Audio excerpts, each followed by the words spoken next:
So, Simon, first of all, thank you for being in this conference. You've been working in several countries across the world on assessing vocational education and training.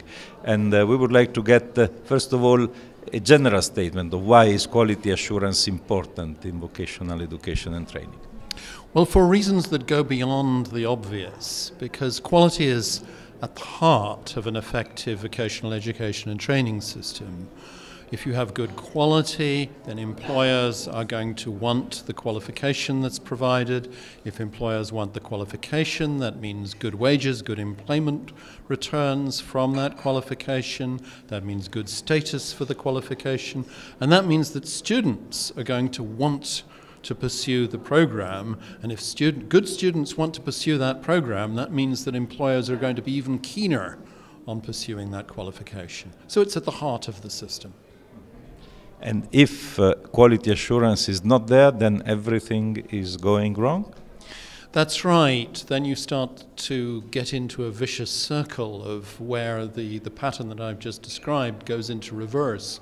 When employers lose interest, when status falls, when you get fewer wage returns, and then students become turned off, and the only students you have left in the program are the students that employers are less interested in. But there's also an issue of risk. If you don't have quality assurance in place, on average you may have good programs, but you may have some institutions that are not providing good programs. And when you have risk, that means that an employer may not be willing to take someone with that qualification because they would have to take the risk that that person won't have the relevant skills. And if those employers have that reluctance to take people, then the wage returns will fall. And students then, for their part, face risk too, because they face a risk that maybe their particular program, their particular institution won't be good quality. And as a result, they won't get a good job. And that has all sorts of serious problems attached to it. Okay. All of this seems very radical on one side or on another side, a vicious circle or a virtuous circle.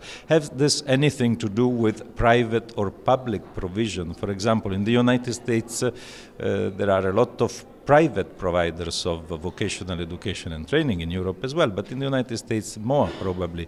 Has this any implication on quality assurance, its implementation, recognizability of quality by the users, both individuals and employers?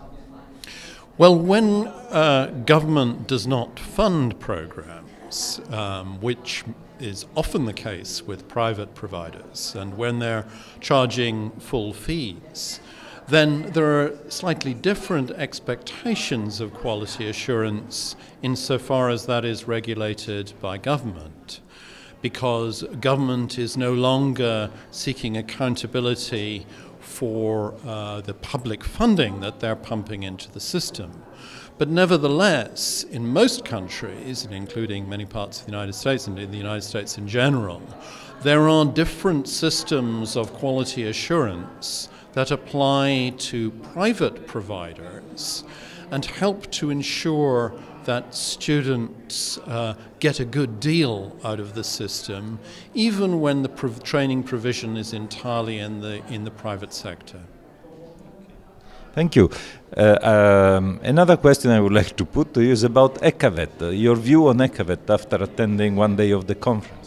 Well, this is a very exciting conference. I've been listening to some extremely interesting initiatives, and I can see an awful lot of tremendously good work has gone on under the heading of ECAVET throughout Europe in the course of this program.